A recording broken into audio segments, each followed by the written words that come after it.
Chapter 1. Crime Discovered. Newt Lee, night watchman, yawned and stretched his legs. Far off in the silent city, a clock boomed once. The Negro listened intently.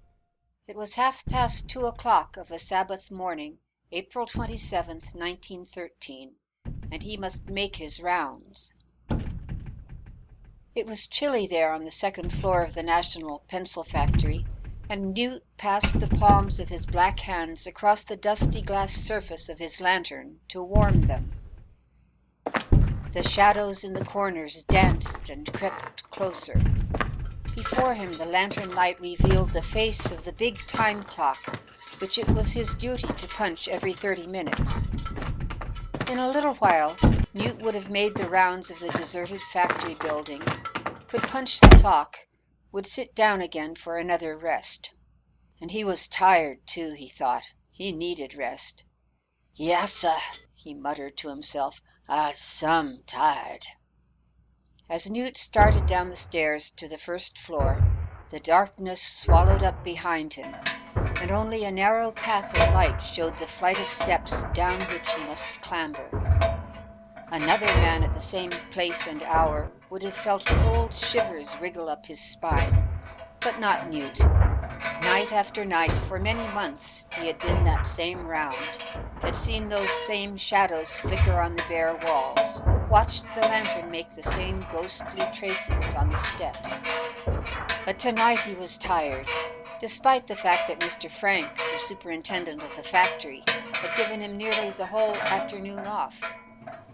He talked to himself as he reached the foot of the steps and began to throw his lantern light back and forth on the empty first floor.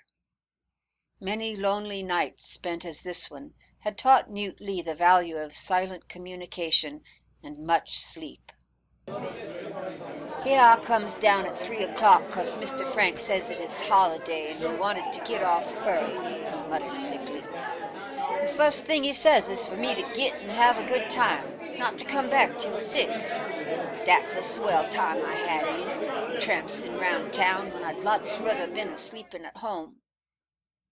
Wonder what is the matter with Mr. Frank today, anyhow? 'Peared to be mighty nervous there, rubbin' his hands and comin' bustin' out the door when I hollered up to him. Makin' me go upstairs with Mr. Gant to get his shoes, just like he was skeered that Gant man'd steal something. Huh, white folks don't steal nothin', not like niggers, anyhow." By this time Newt had made his examination of the first floor. All serene as usual.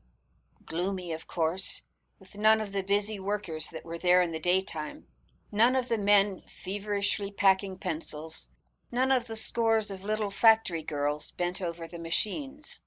There were the machines, gleaming and still. Newt liked them still, for stillness and the commonplace meant safety to a night watchman. One more floor and he would be through. One more floor, the basement, darkest of the dark, always silent, always sinister. He raised the trap door over the scuttle hole. A dim light shot up. The gas jet was burning as usual, but it was turned down mighty low, thought Newt to himself. Orders are orders, thought Newt, and Mr. Frank's orders were always to have that light burning brightly. Well, he would see. Down the ladder he climbed, his feet fastening gingerly on each rung, his lantern swaying, its light spearing the dimmer light of the basement with faint gleams, enhancing the silence and the gloom. His feet touched the bottom rung. He was on the basement floor. To each corner the lantern flicked its yellow rays. All right here, all right there. But wait. Over there by the boiler, on that pile of sawdust.